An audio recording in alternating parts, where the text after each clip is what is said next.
Shalom, Israel.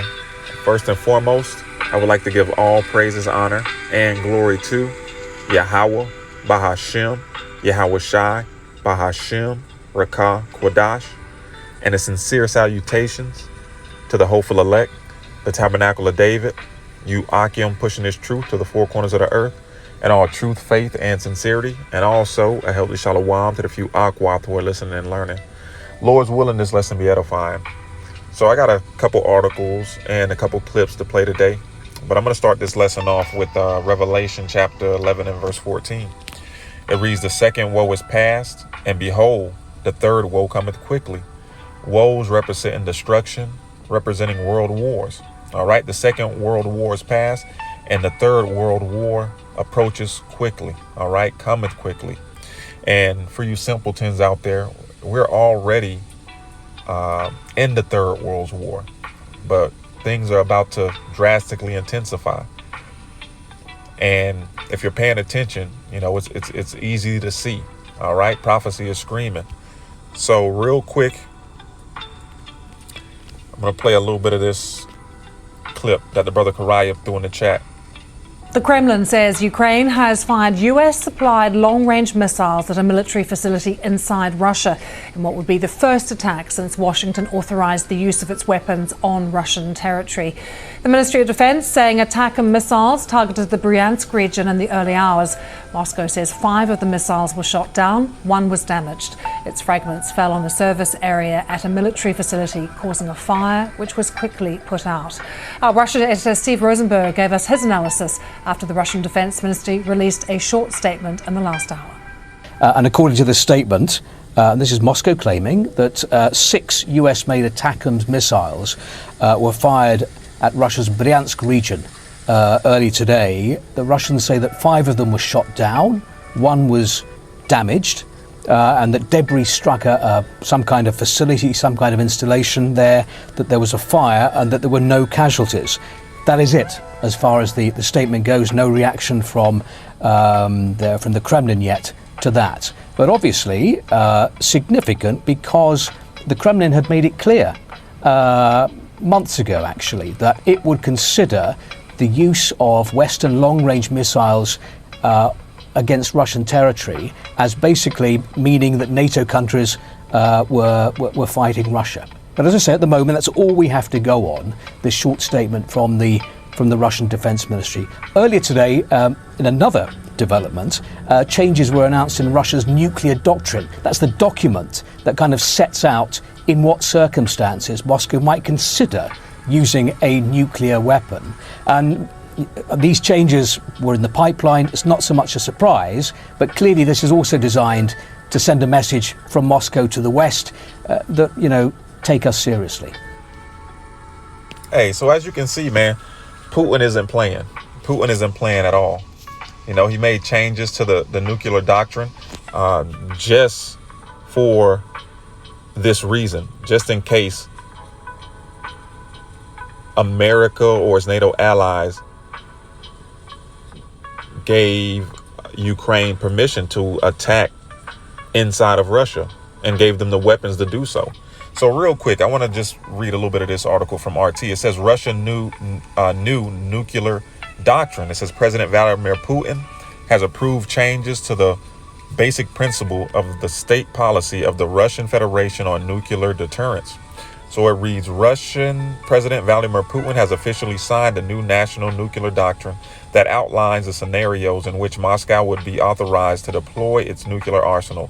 Here are the key points of the updated document as stipulated on the Kremlin's website. It says state policy on nuclear deterrence is defensive by nature. It is aimed to maintain the nuclear force's potential at the level sufficient for nuclear deterrence and guarantee protection of national sovereignty and territorial integrity of the state, and deterrence of a potential adversary from aggression against the Russian Federation or its allies.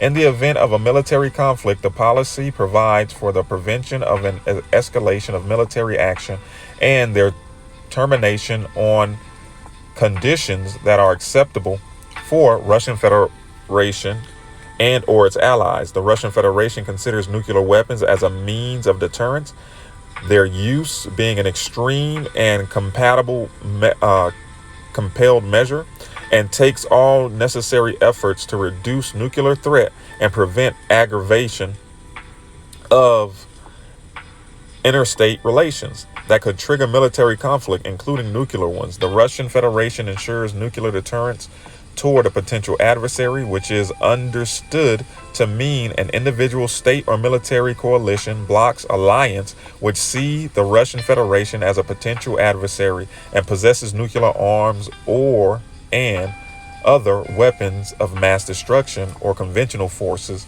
with a significant combat capability. Nuclear deterrence is also ensured towards any state which provides the territory, airspace, and or maritime space under their control, as well as resources for preparing and conducting an aggression against the Russian Federation. Right, and that's what America is doing and its NATO allies. All right, it's aiding in this war with Ukraine against Russia.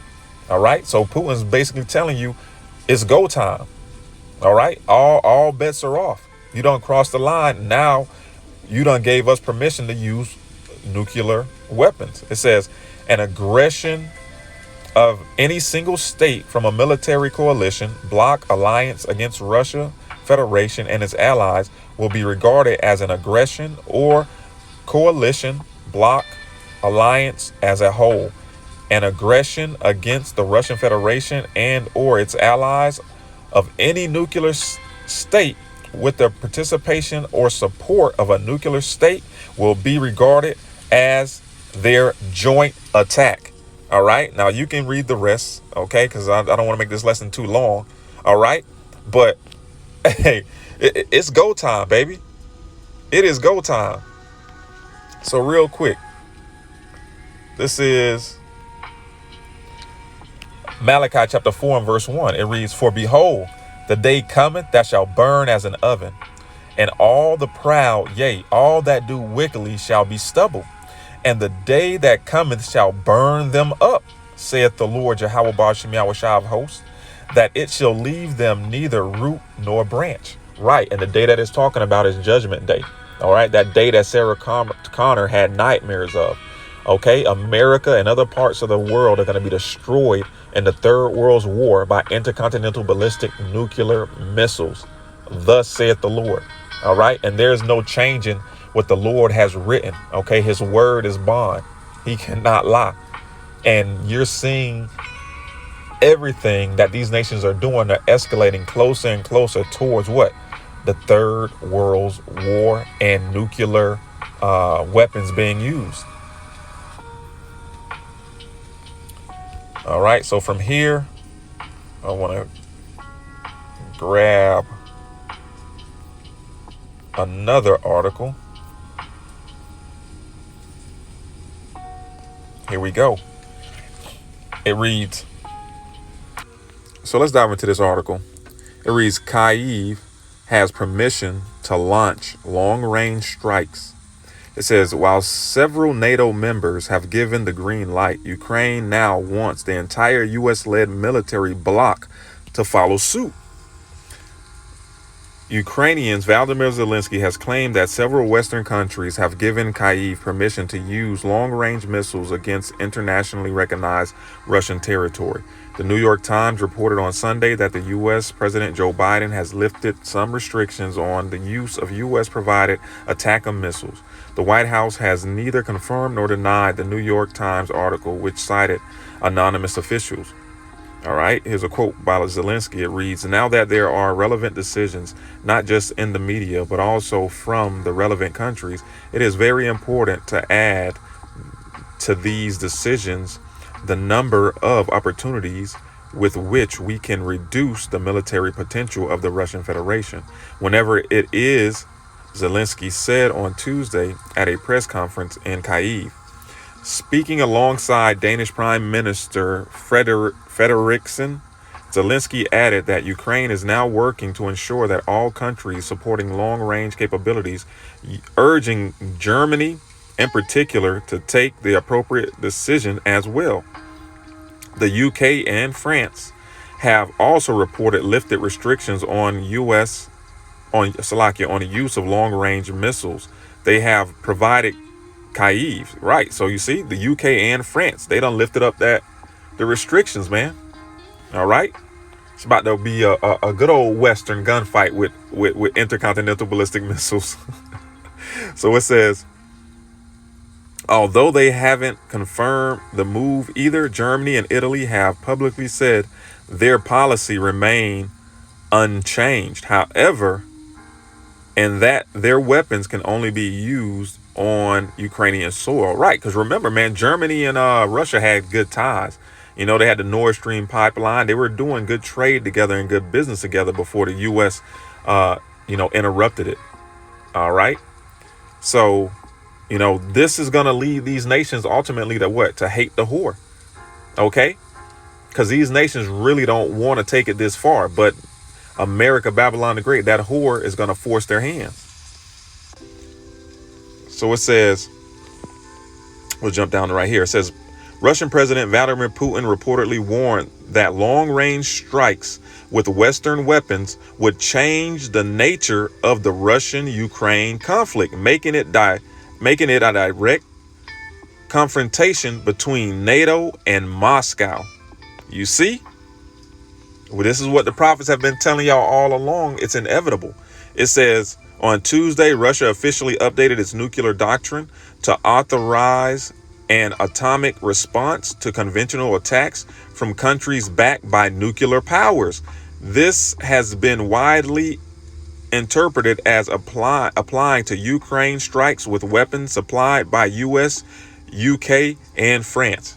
Hey, you see? Man, beautiful, beautiful, beautiful, beautiful. Hey. This is 2 Peter chapter 3 and verse. We'll start at verse. I had it marked. It went away.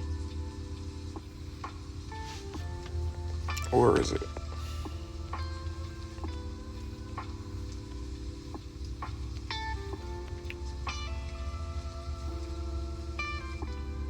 We'll start at 2 Peter chapter 3 and verse 5. It says, no, we'll start at verse 4.